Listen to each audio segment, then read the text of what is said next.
প্রিয় দর্শক, বাংলাদেশ টেলিভিশনের আয়োজনে আপনাদেরকে নিয়ে আসছি সরাসরি রিয়াদ আলমরুজ স্টেডিয়ামে। ধারাভাষ্যকায় আমি রয়েছি চৌধুরী জাফরুল্লাহ সালারপুর। আপনারা আমার সাথে খেলা উপভোগ করুন, খেলা দেখুন, খেলা উপভোগ করুন।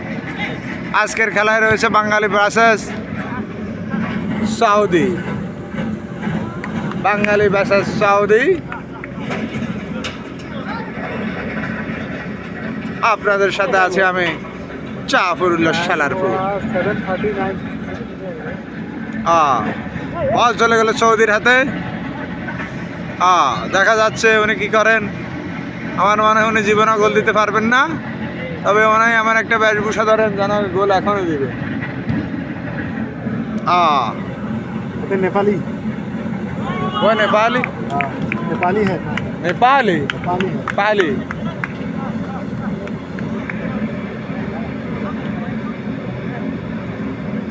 কাইয়ুম, আমার বন্ধু কাইয়ুম শুধু বলের পিছে পিছে দৌড়ে, একটা বলও সে ধরতে পারে না। আজকের মতো খেলা এখানে মুলতবি ঘোষণা করা হলো।